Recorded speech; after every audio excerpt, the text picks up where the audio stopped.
is beyond you. This is the story of the rise of an idea that has come to dominate our society. It is the belief that the satisfaction of individual feelings and desires is our highest priority. Today we're going to tell you how to get whatever you want. I wanted to live a different life that wasn't available to me in the image I was born. I'm here, look at me, notice me. Previous episodes have shown how this rise of the self was fostered and promoted by business. They had used the ideas of Sigmund Freud to develop techniques to read the inner desires of individuals and then fulfill them with products.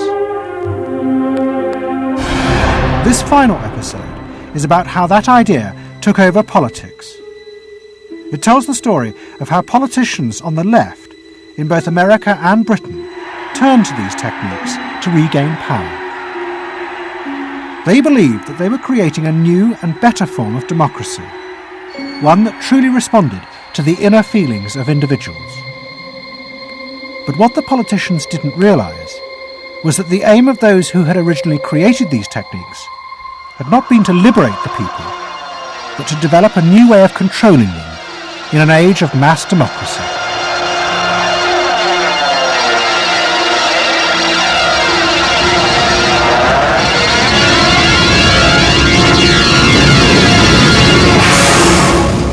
The roots of the story lie way back in the America of the 1920s with one man.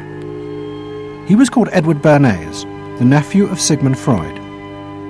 Bernays had been one of the inventors of the profession of public relations, and he was fascinated by his uncle's theory that human behaviour was driven by unconscious sexual and aggressive drives. Many of Bernays' clients were large American corporations, and he was the first person to show them how they could sell many more products if they linked them through images and symbols to those unconscious desires that Freud had identified. The strategy he offered them was that people could now look at the goods that were emerging within this society and not merely view those goods as things that they needed in order to deal with some specific material want, but also as goods which would stroke and respond to deep emotional yearnings. You know, how this bar of soap or this bag of flour will make you a happier, more successful, more sexually appealing, less fearful person, somebody to be admired rather than reviled. The powerful people in that world are those people who are capable of reading the public mind and giving the public what it wants in those terms. And Bernays was at the heart of it. Bernays was the guy who was the foremost articulator of the theories which were driving this new system. By the 1980s, Bernays' ideas had come of age. A vast industry had grown up in America, devoted to reading the inner desires of consumers. At its heart was the technique of the focus group. Previous episodes have shown how the focus group was invented by psychoanalysts employed by US corporations. The aim was to allow consumers to express their inner feelings and needs, just as patients did in psychoanalysis. The information was then used to promote and design new products that would fulfill those desires.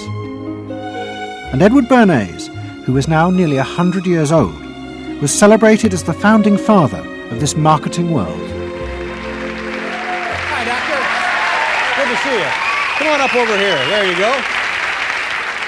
Doctor, tell me again what the doctor is. What are we dealing with here? You're the father of public relations. What we're dealing with really is the concept that people will believe me more if you call me doctor. Oh, I see.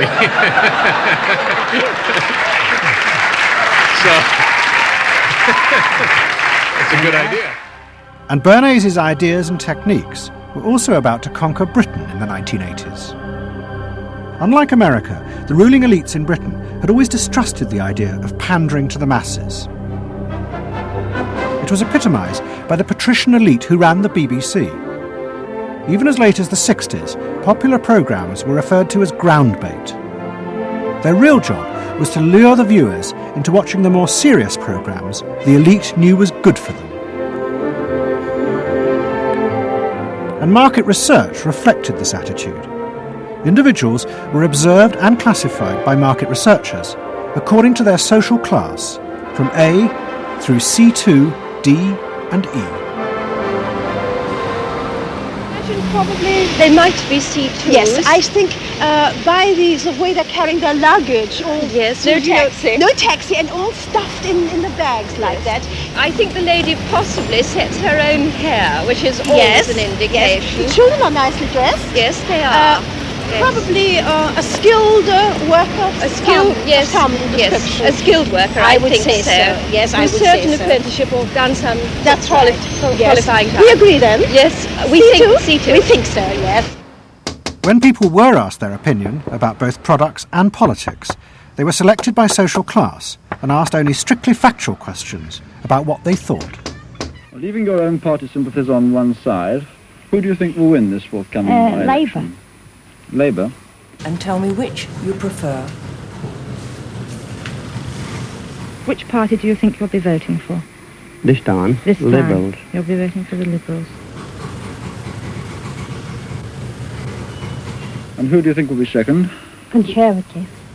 This one. Thank you. The idea that one might ask people what they themselves felt and desired, and then give it to them, was seen as alien to the ruling elites, which would challenge their belief that they knew what was best for the public.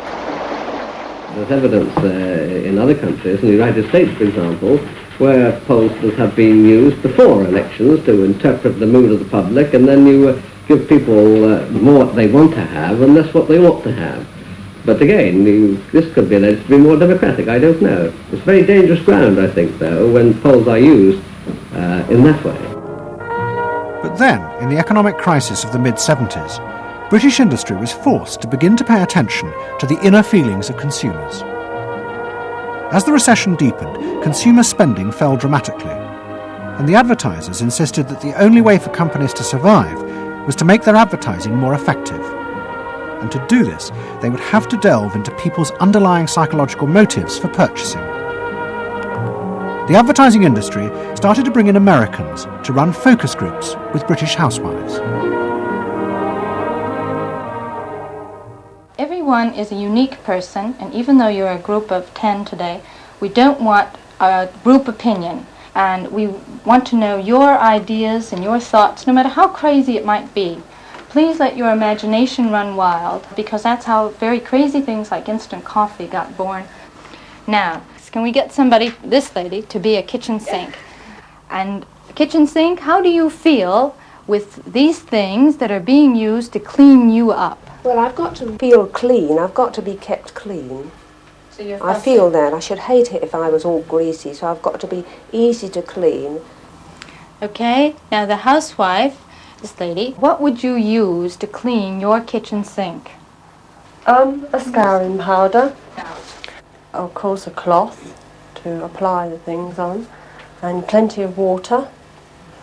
Now, how do you feel as you're doing this chore?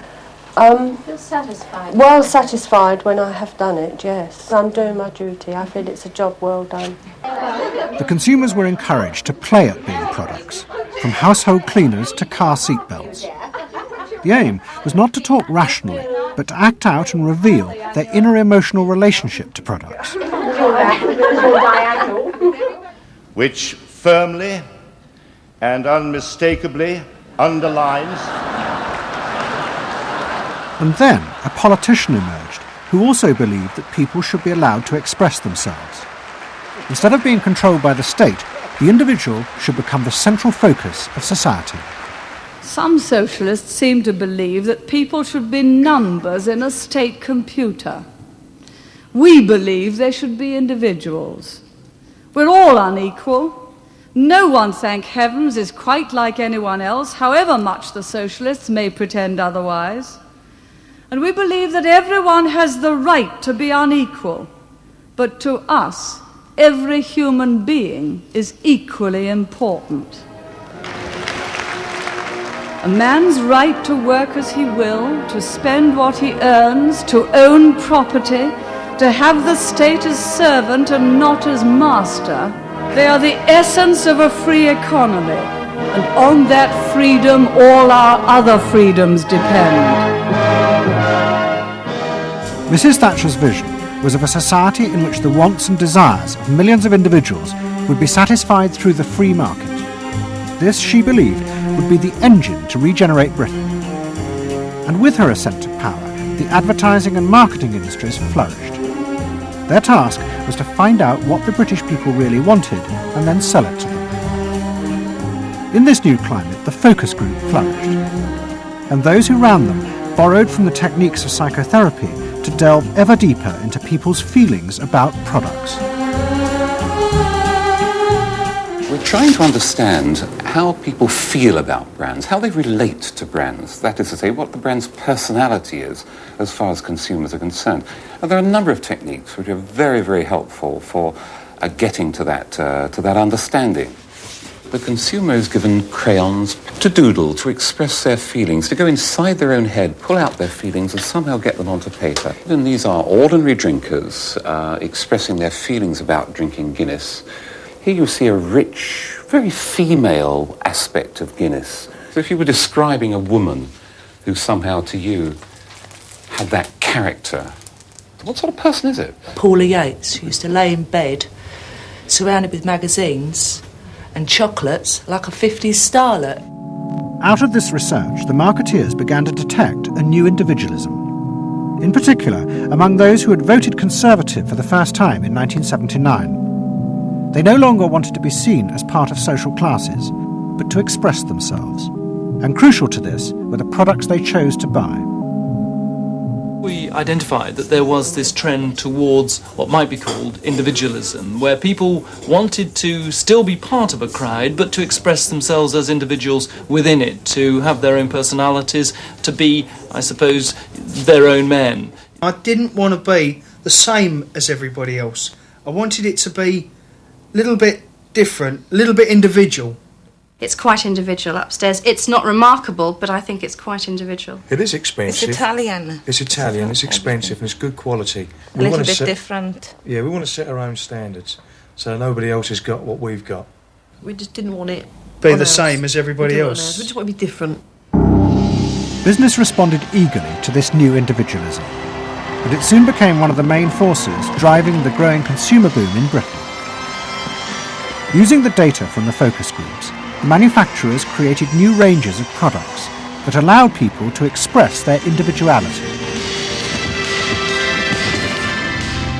Business also recategorized people. They were no longer divided by social class, but by their inner psychological needs.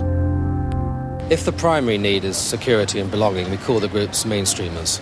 If it's status and the esteem of others, then it's aspirers.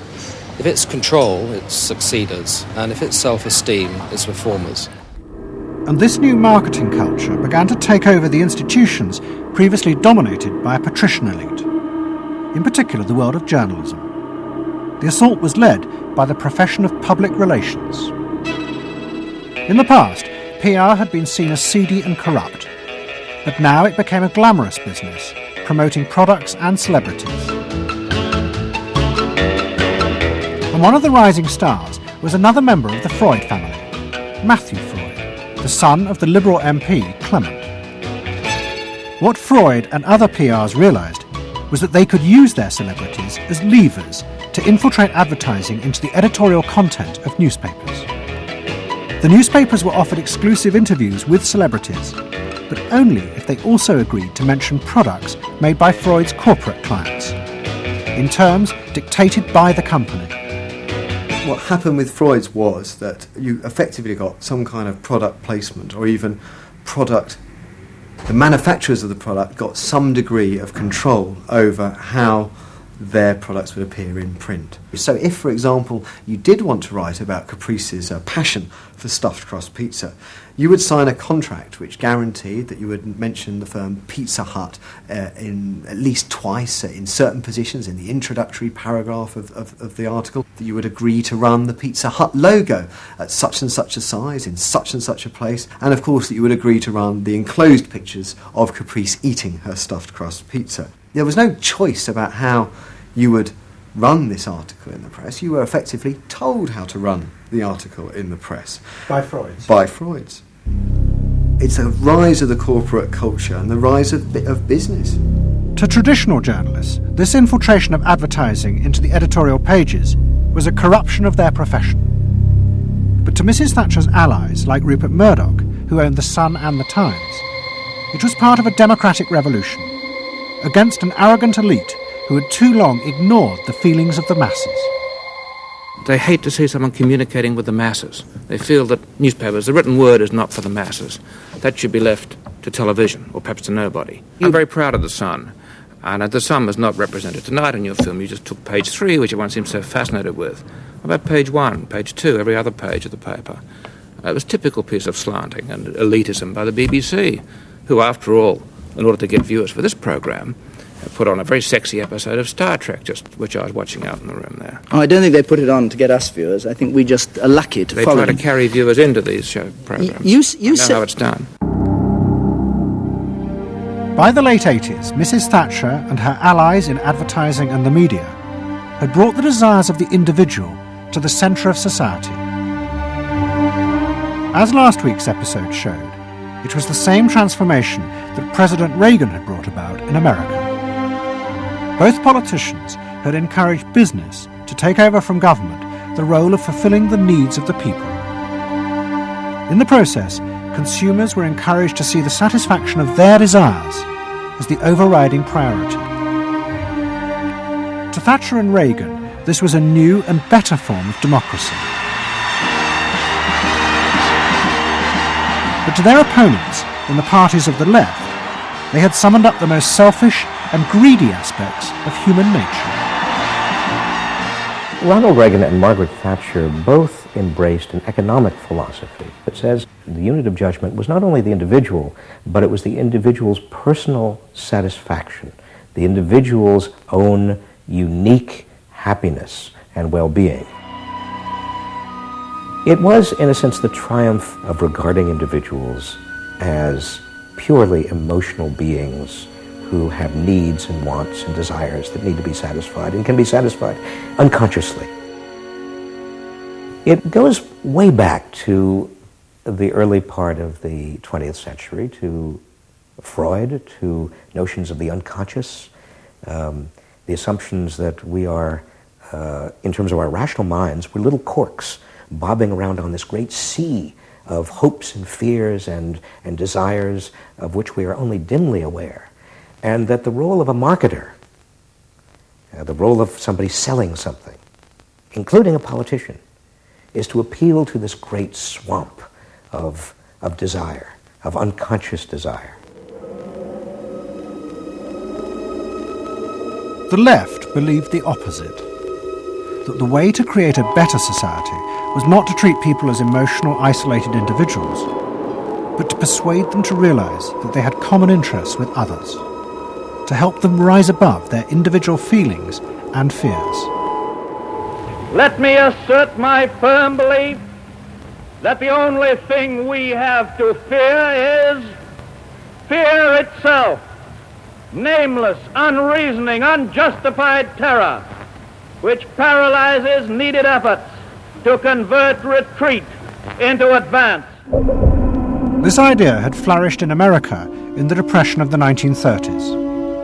President Roosevelt, faced with the chaos caused by the Wall Street crash, encouraged Americans to join together in trades unions, to set up consumer groups, and to pay for a welfare system for those trapped in poverty. His aim was to create a collective awareness which would become a powerful weapon against the unfettered power of capitalism, which had caused the crisis. That idea had driven the Democratic Party for 50 years. But now, Roosevelt's inheritors railed vainly against the effects of the self-interest encouraged by President Reagan. There is despair, Mr. President, in the faces that you don't see. Maybe, Mr. President, if you stopped in at a shelter in Chicago and spoke to the homeless there.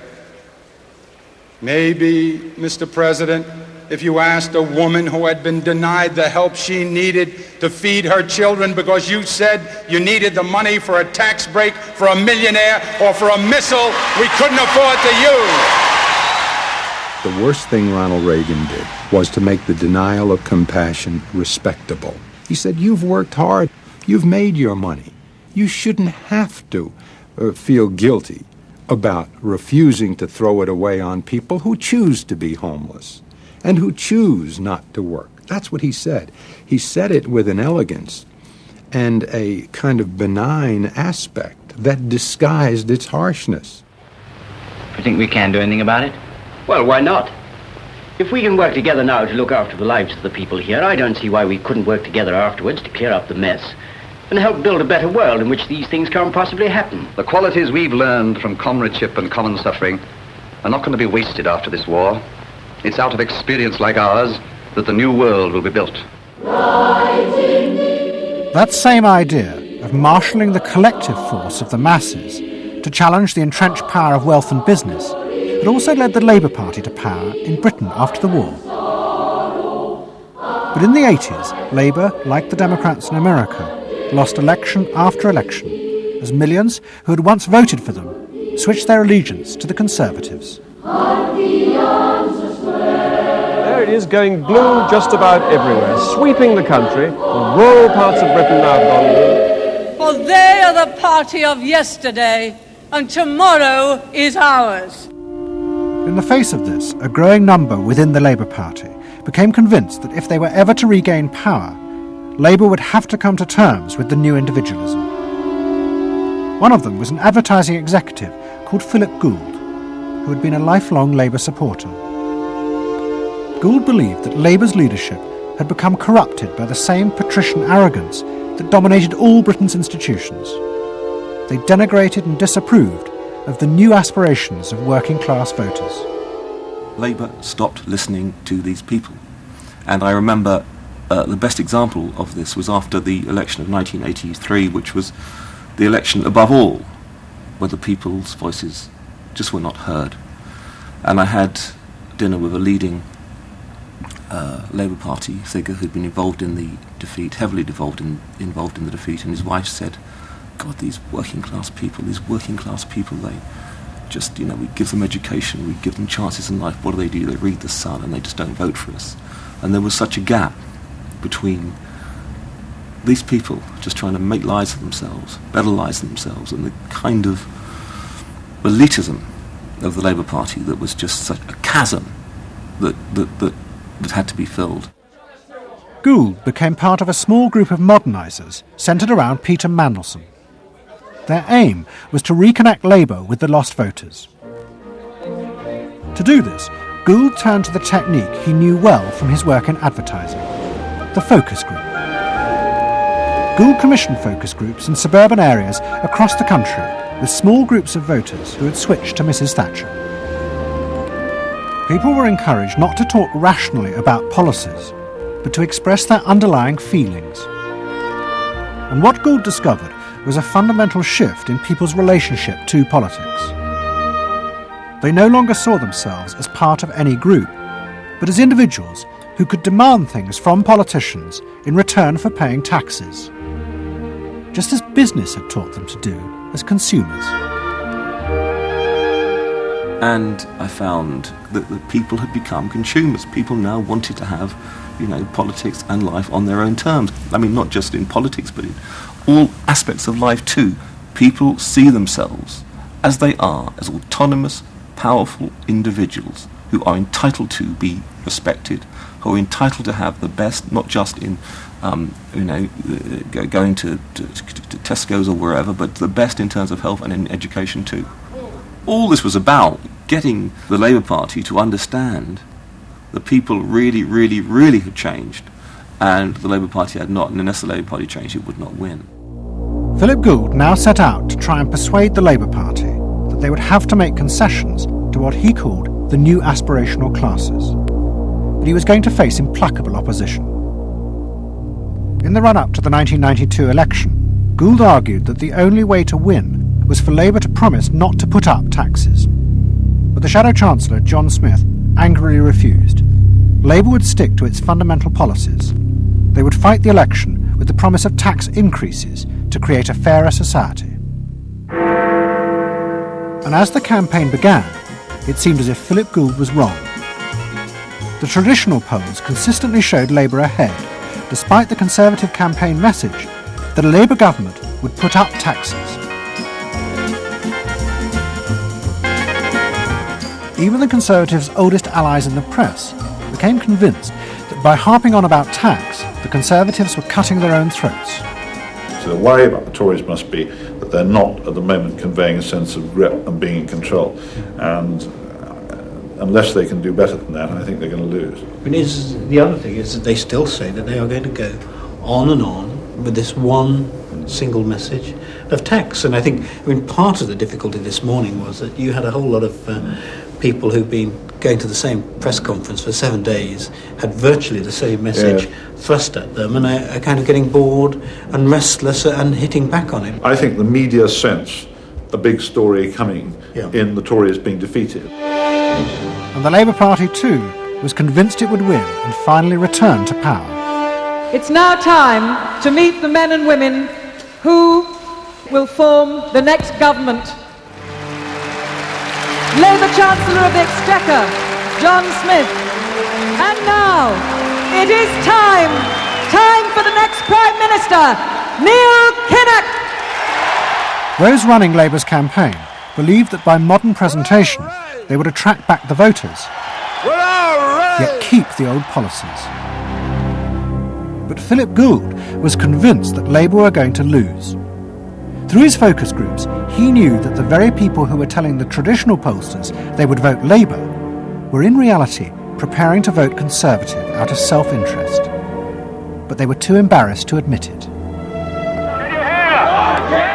And John Major also knew this, because his focus groups were telling him the same thing. What do you make of the poll which puts Labour 5 points ahead? Sir, just one to the Daily Mail, sir. Feel out in the streets that matters. It's feeling good on the streets, is it? It is feeling good on the streets, yes. It has been feeling surprisingly good on the streets for some time.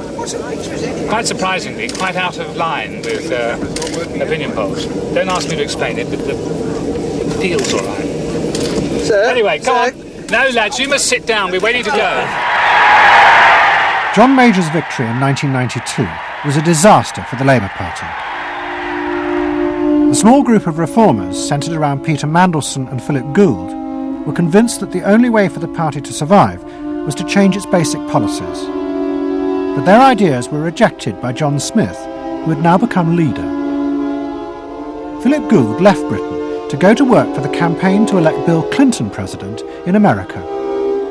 The 1992 election, during it and afterwards, people felt under great strain and really did feel demoralised and dejected. And then to go from this to the Clinton campaign, it was an extraordinary experience, because here suddenly I found articulated many of the ideas that I'd had but not fully myself been able to encapsulate or to articulate.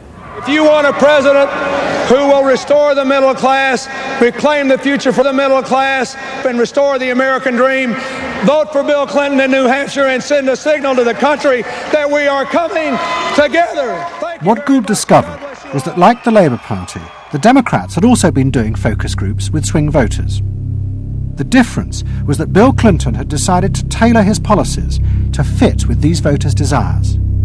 Above all, with their ferocious belief that they should only pay tax for things that benefited them, not for the welfare of others. I have no idea what percentage of my tax dollars go to welfare, but even if it's a minuscule percentage, even if it's a quarter of a percent, it's still too much for the people that are receiving these benefits that are basically non-productive. The Clinton team decided that to win, they had to promise tax cuts for these suburban voters. And they also used the focus groups throughout the campaign to check every appearance, speech and policy with them for their approval. What Clinton called the forgotten middle class became central figures in a new type of reactive politics. Candidates for the presidency in the United States had been prepackaged and designed for many, many years. What was new was an attempt to use very sophisticated or pseudo-sophisticated techniques to plumb the public psychology, to find out precisely what the desires of the individuals were, and then to come up with a candidate and a platform and images and words that exactly responded to those deep desires. This was packaging at a new level. This was polling at an extreme. I'm not going to raise taxes on the middle class. And the middle class needs a break. Government is in the way. It's taking more of your money and giving you less in return. In the name of the hard-working Americans who make up our forgotten middle class, I proudly accept your nomination for President of the United States. Stay focused. Talk about things that matter to people. You know? It's the economy, stupid. Okay? But Clinton's campaign team, led by James Carville and George Stephanopoulos, did not believe that they were capitulating to the selfish desires of the middle classes. Tax cuts were the price they had to pay to regain power. But once in power, they would still fulfill traditional democratic policies and help the poor who had been neglected under Reagan, above all with the reform of health care. They would pay for the tax cuts by cutting defence spending and increasing taxes on the very rich. In this way, they believed they were forging a coalition of the new and the old voters, both of whom could be satisfied. Probably for the first time in a generation tomorrow, we're going to win. And that means that more people are going to have better jobs. People are going to pay a little less for health care, get better care. And more kids are going to go to better schools. So thanks.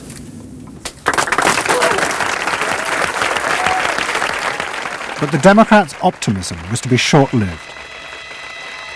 In November 1992, Clinton was triumphantly elected president. But within weeks, his administration discovered that the budget deficit was far greater than they had anticipated. At a meeting in the White House in January 1993, the head of the Federal Reserve told them that the deficit was nearly $300 billion. There was no way they could borrow any more without panicking the markets and causing a crisis. The only way to pay for the proposed tax cuts would be to cut government spending, not just on defence, but on welfare. Clinton was faced with a choice between the old politics and the new, and he chose the old. The tax cuts were dropped, and he tried to inspire the country with the old democratic ideal of government spending to help the poor and disadvantaged. Tonight I want to talk with you about what government can do, because I believe government must do more.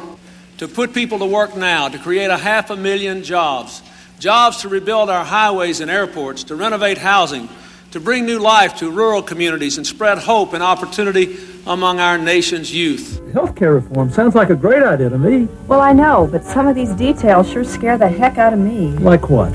Well, like for... At the start of the Clinton administration, many of us, including, I believe, President Clinton himself, reverted back to an older tradition, tried to lift the public, to talk about genuine ideals beyond the individual. And that reform agenda being not only universal health care and child care and dealing with the widening inequalities in our society and homelessness, many things that many citizens, just particularly middle-income citizens, didn't want to deal with. But the suburban voters who had been promised tax cuts were not inspired by Bill Clinton's vision. They felt betrayed and wanted revenge. Their opportunity came in 1994 with the congressional elections. The Republicans, led by Newt Gingrich, promised huge tax cuts and to dismantle the welfare system. The voters who had defected to Clinton switched sides yet again, and the Republicans won both houses of Congress in a landslide. Well, I think it's a tremendous vote in favor of smaller government, lower taxes, and in a sense, a renewal of the Thatcher-Reagan tradition. And I think in that sense, it's pretty decisive. It means that the welfare state is going to be less hospitable for people who are not willing to take responsibility for their own situation. No question about it. I think today is the beginning of the end of the welfare state.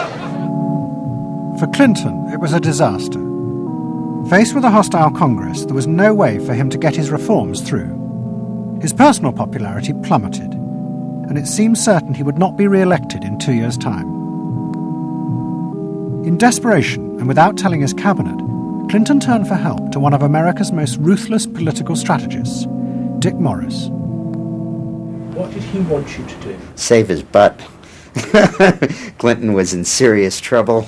He had lost the '94 election. He had lost control of Congress, and he hired me to come back and help save him. So he was basically asking me to perform roughly the same role as a life preserver would if you're drowning. What Morris told Clinton was that to win re-election, he would have to transform the very nature of politics. The crucial swing voters in the suburbs now thought and behaved like consumers. The only way to win them back was to forget all ideology and instead turn politics into a form of consumer business. Clinton must try to identify their personal desires and whims and then promise to fulfill them. If he followed those consumer rules, they would follow him. I said that I felt the most important thing for him to do was to bring to the political system the same consumer rules philosophy that the business community has. Because I think politics needs to be as responsive to the whims and the desires of the marketplace as business is. And it needs to be as sensitive to the bottom line, profits or votes, as a business is. I think that all of this involves really a changed view of the voters, so that instead of treating them as targets, you treat them as owners.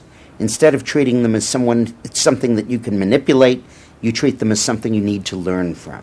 And instead of feeling that you can stay in one place and you can manipulate the voters, you need to learn what they want and move yourself to accommodate it. To get inside the minds of the swing voters, Morris brought lifestyle marketing into politics for the first time. He went to one of America's most prominent market research firms called Penn & Schern and commissioned what they called a neuropersonality poll. It was a massive survey of hundreds of thousands of voters, but the only political questions it asked were to find out whether someone was a swing voter or not.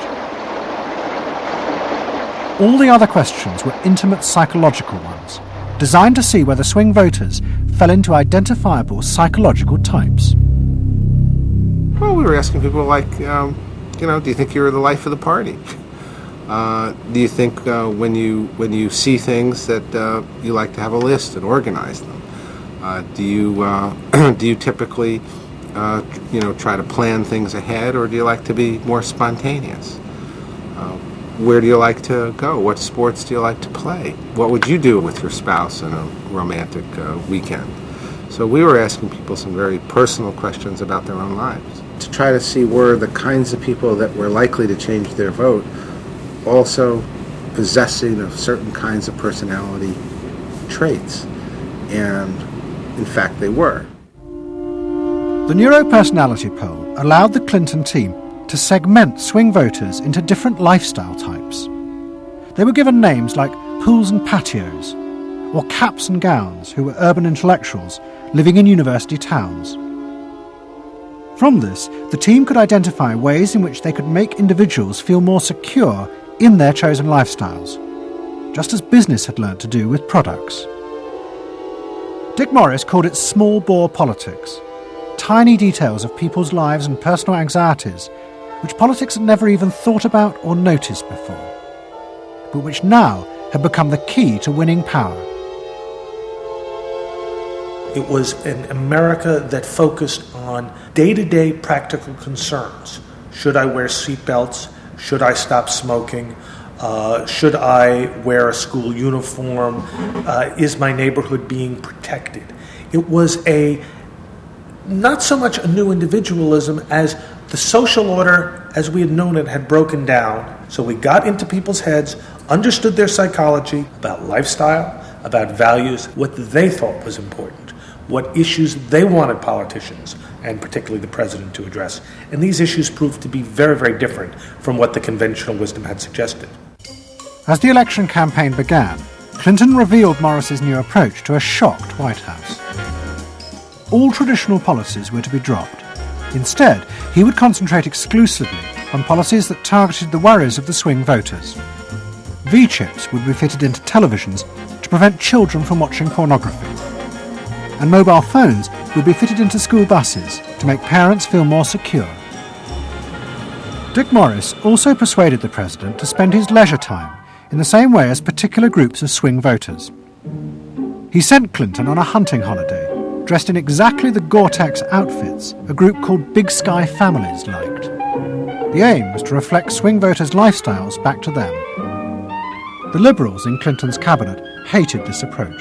And I would say, well, Dick, why have a campaign? This was the 1996 campaign. If all the president is going to do is offer up these little bite-sized miniature initiatives that appeal to people's desires, like consumers, buying soap, V-chips that you could put in your televisions so you could make sure that your children did not have pornography, and school uniforms. Why talk about them? They're so mundane and they're so tiny. And he would say back, if we don't do this, we may not get reelected. And I would say, what's the point of getting reelected if you have no mandate to do anything when you're reelected? And he'd say, what's the point of having a mandate if you can't get reelected? Isn't the ultimate goal getting reelected? But Morris's new politics were an extraordinary success. Clinton's ratings among the swing voters began to soar. And Dick Morris, along with the marketeer Mark Penn, took effective charge of making White House policy. Mark Penn set up a huge call centre in an office block in Denver. And every night, hundreds of telephone operators called swing voters in suburbs across the country to check with them every detail of policies that Clinton was proposing.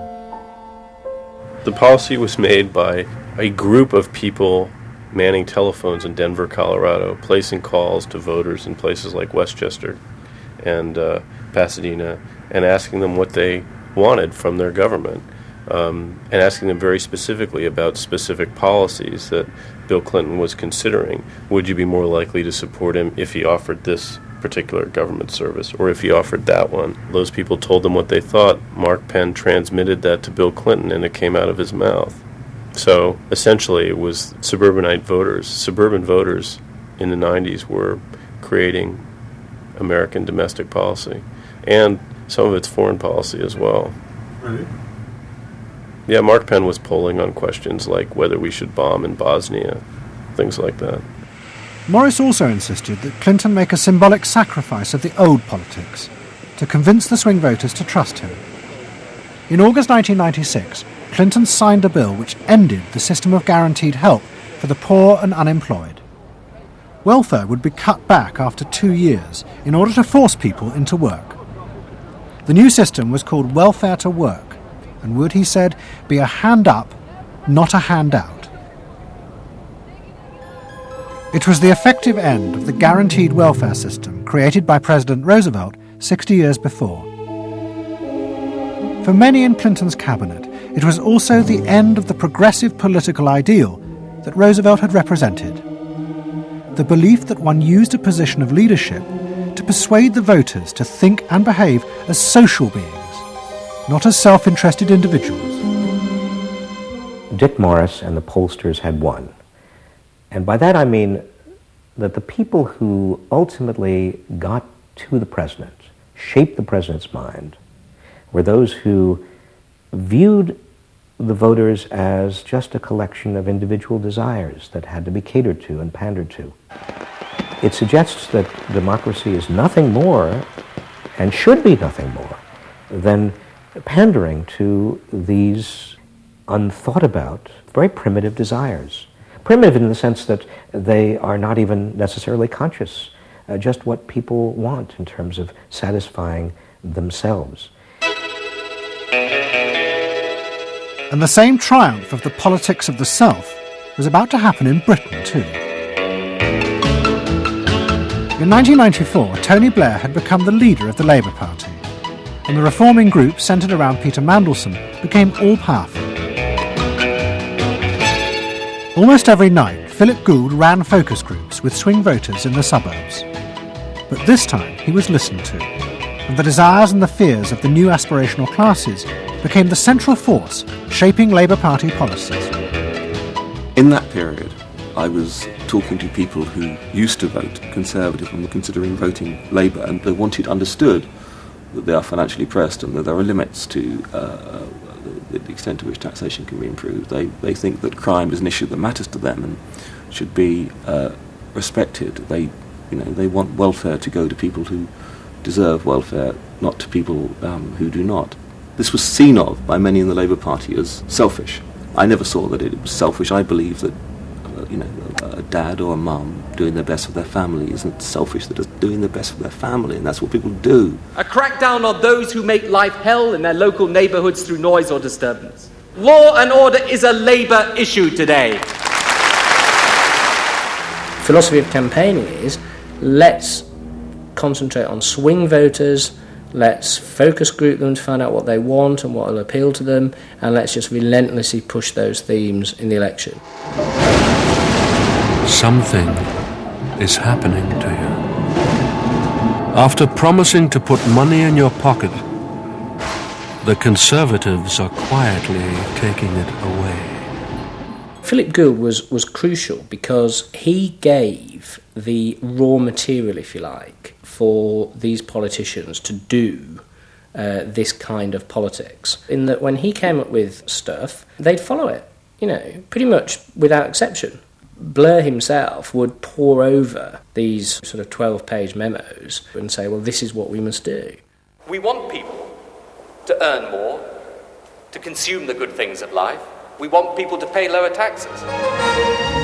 Gordon Brown says a Labour government would hold the main tax rates unchanged. A Labour government will not increase the basic rate of tax. I want to make it clear that I will not increase tax. In fact, the Labour Party does stand for Middle England. Those that aspire to do better, to get on in life, and be ambitious for themselves and their families will do better with Labour. Groups of 8 people drinking wine and nibbling, Cheerios, what they thought determined effectively everything that the Labour Party did. And although those running the campaign liked to portray the new approach as their invention, it was in fact copied from the Americans, even down to the phrases that the American marketeers had tested on their swing voters.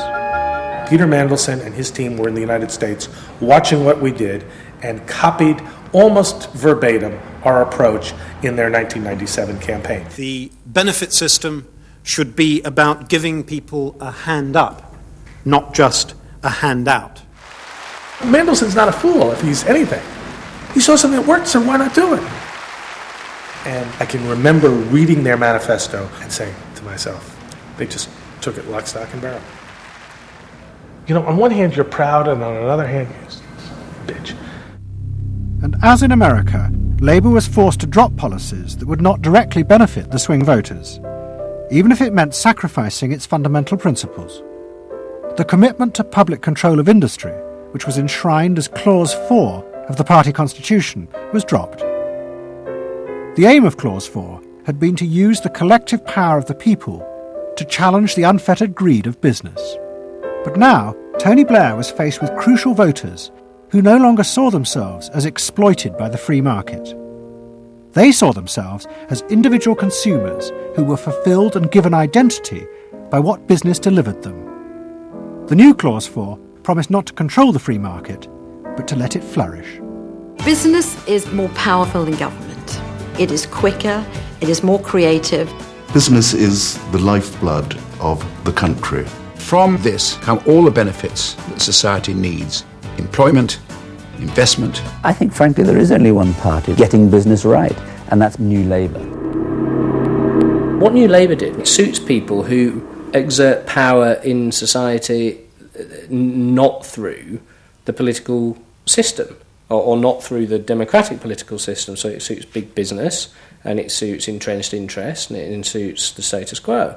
Those 3 things, of course, just off the top of my head, being the things that the Labour Party is supposed to be, a counterforce to. What that means is big business get to carry on exerting their power behind the scenes, getting their way, because there's no countervailing pressure. Countervailing pressure isn't going to come from, 8 people sipping wine in Kettering.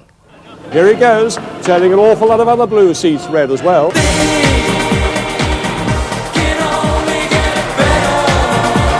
Very happy, very relieved, and very exhilarated.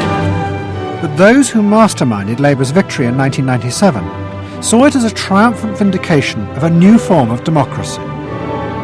By understanding and fulfilling people's inner desires through the focus group, They were giving power to individuals, not treating them as faceless groups who were told by politicians what was good for them. I don't see the focus group as some marketing tool. I see the focus group as a way of hearing what the people have to say. And I see the focus group as a way to a new form of politics. What the people give, the people can take away. We are the servants, they are the masters now. 1997 was, I think, fundamentally important in that, because I think it is the end of the elitist politics that's dominated Britain for so much of the last 100 years.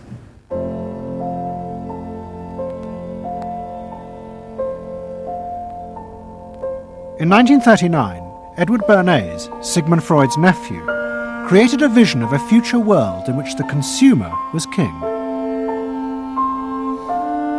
It was at the World's Fair in New York, and Bernays called it Democracity. It was one of the earliest and most dramatic portrayals of a consumerist democracy, a society in which the needs and desires of individuals were read and fulfilled by business and the free market.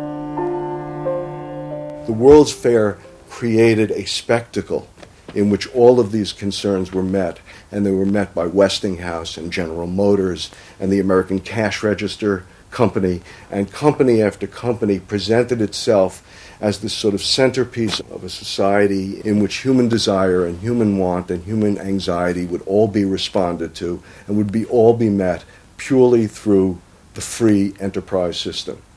There was this sort of notion that the free market was something that was not guided by ideologies or by political power. It was something that simply was guided by the people's will. This was the model of democracy that both New Labour and the American Democrats had bought into in order to regain power. They had used techniques developed by business to read the desires of consumers, and they had accepted Bernays' claim that this was a better form of democracy. But in reality, the World's Fair had been an elaborate piece of propaganda designed by Bernays for his clients, the giant American corporations. Privately, Bernays did not believe that true democracy could ever work. He had been profoundly influenced in this by his uncle's theories of human nature. Freud believed that individuals were not driven by rational thought, but by primitive unconscious desires and feelings. And Bernays believed that this meant it was too dangerous to let the masses ever have control over their own lives. And consumerism was a way of giving people the illusion of control, while allowing a responsible elite to continue managing society.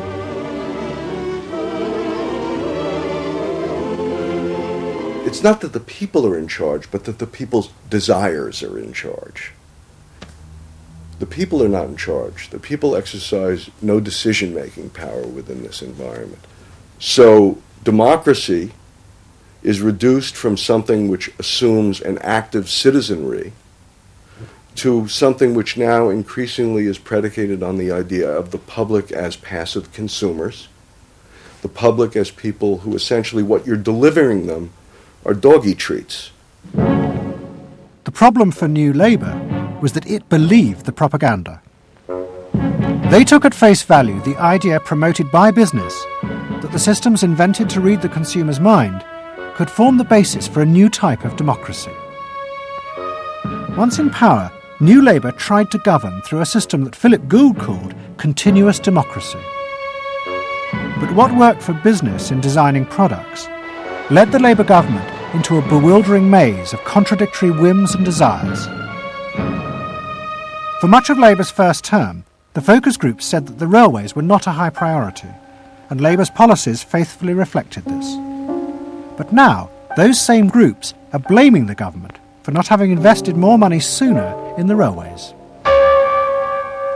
The point about focus group politics is that there isn't one because people are contradictory and irrational, and so you have a problem in terms of deciding what you're going to do if all you do is actually listen to a mass of individual opinions that are forever fluctuating and don't really have any coherence, and crucially are not set in context. So that's why people can say, I want lower taxes and better public services. Of course they do. You say, do you want to pay more taxes to get better public services? People are less sure. They then don't believe that if they do pay more taxes, they will be spent on better public services. So you end up in this quagmire where, the truth is, a politician has to say, look, this is what I believe. I believe that you should pay slightly more taxes to make better public services, and I pledge that I'm competent enough to actually use that money wisely. Do you want that? Vote for me, yes or no.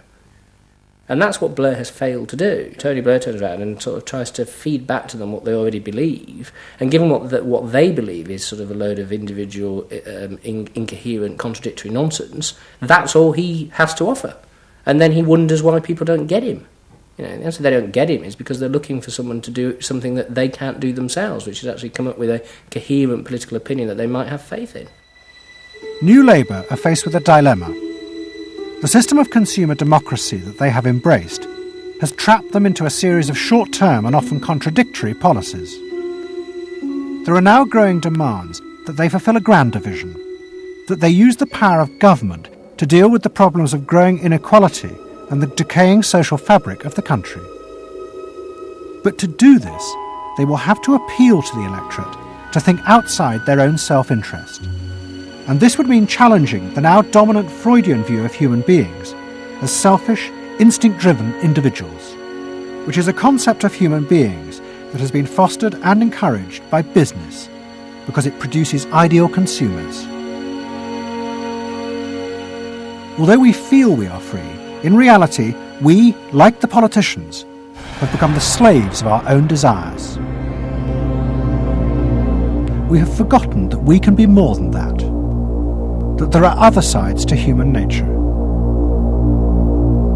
Fundamentally, here we have two different views of human nature and of democracy. You have the view that people are irrational, that they are bundles of unconscious emotion. That comes directly out of Freud. And businesses are very able to respond to that. That's what they have honed their skills doing. That's what marketing is really all about. What are the symbols, the music, the images, the words that will appeal to these unconscious feelings? Politics must be more than that. Politics and leadership are about engaging the public in a rational discussion and deliberation about what is best, and treating people with respect in terms of their rational abilities to debate what is best. If it's not that, if it is Freudian, if it is basically a matter of appealing to the same basic unconscious feelings that business appeals to, then why not let business do it? Business can do it better. Business knows how to do it. Business, after all, is in the business of responding to those feelings.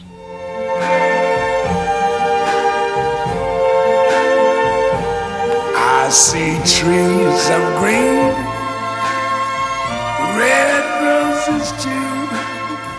I see them bloom for me and you. And I think to myself, what a wonderful world. I think to myself,